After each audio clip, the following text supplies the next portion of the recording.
Hello, Cohort M. This is Cassandra Barlow here, and I'd like to welcome you to the Pre-Planning Mnemonic Device Usage and Training Workshop that I will present to new teachers and returning teachers in the SLA department at my school. We teach ninth graders through the age of 23, those who have already attained their high school diploma. SLA stands for Supported Level Academics, and we meet the needs of the students the best we can. And so the purpose of this workshop is to teach mnemonic devices to help improve test scores, confidence, and self-esteem of the students, as well as to enhance the pedagogy of the teachers. When they arrive to the workshop, teachers will receive a coloring sheet of the human brain so that they can engage with the various parts of the brain. One thing that I want to focus on is the fact that every student can learn, just not on the same day or in the same way. Supplies that they will receive when they arrive will be the agenda, PowerPoint slides that gives ample space to take copious notes, the coloring page, as well as an evaluation, color pencils, and then not one, but two index cards to be used during a brain break, as well as two raffle tickets because we will have fun and prizes will be given to those who participate. We always want to start with the expectations. Just like teachers should establish expectations and rules and regulations in their class, then we do the same thing. So the expectations of my workshop will begin with the simplest as respecting your colleagues at all times, all the way down to having fun. It's important to have fun when learning.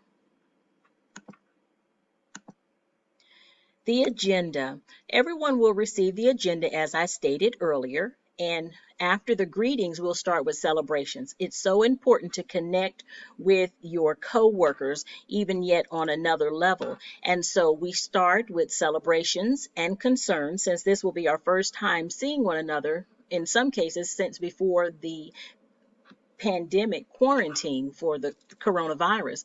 So I know for a fact one of our coworkers has a new grandbaby, and another unfortunately has lost her mom due to the coronavirus. So we want to have an opportunity to connect on a personal level before we get into the PowerPoint presentation, the brain breaks, the Kahoots electronic games, as well as other group work and door prizes. At this point, this will be the beginning of the presentation to the teachers next week. Mnemonic devices, what they are. They are memory devices that help learners recall larger pieces of information, especially in the form of lists, like characteristics, steps, stages, parts, and phases. Another thing for the teachers that I work with to remember is, or to learn or remember, is that students who have learning disabilities have a greater opportunity to remember and recall when mnemonic devices has been used in the teaching process. Why do we need mnemonic devices?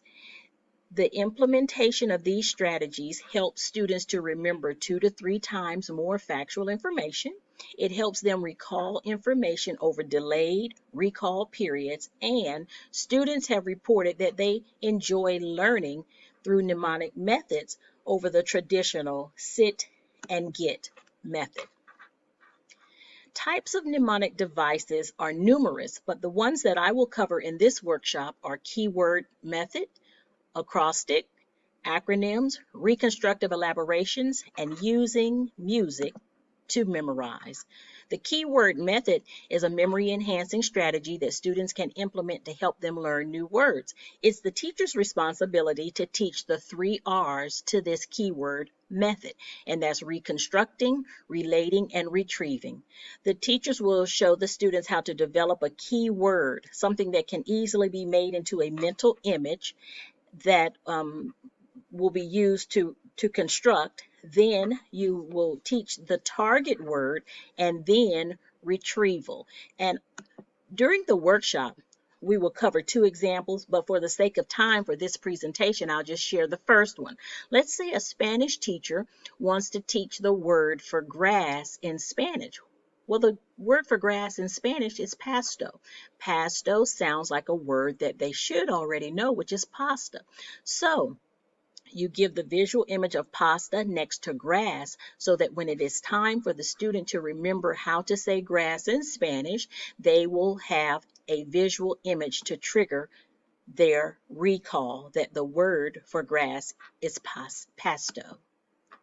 At this point, we will take our first brain break by taking their first index card. They're going to stop, write something new that they have learned in the workshop, and then walk across the room and share their information. When they're walking, music will be played in the upbeat tempo. It's aerobic style upbeat tempo music, and it's used to help get the blood circulating and them moving across the room.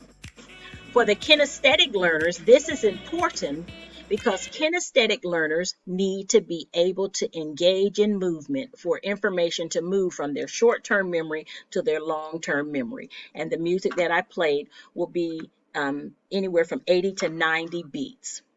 After that first brain break, we will cover acrostics and acronyms, and we will cover them in depth in the workshop. But moving along for the sake of this presentation, we will discuss reconstructive elaborations. There are 4 reconstructive elaborations.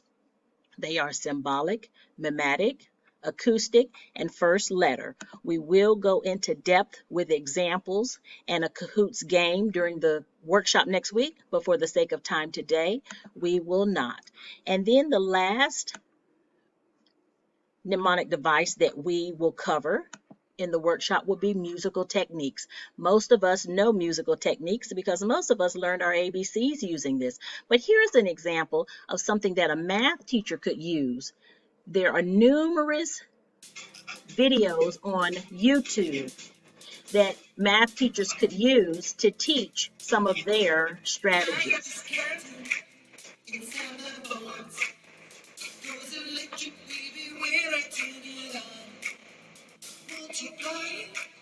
Inside my home, even numbers flying when we're in our zone. We've got that 2 or 6. And here is another one that was used in the 1970s all the way up until around 1996. Schoolhouse Rock was a television program that would come on Saturday mornings, and in between cartoons there would be a small little animated commercial that would teach students various educational strategies. And here was one for verbs.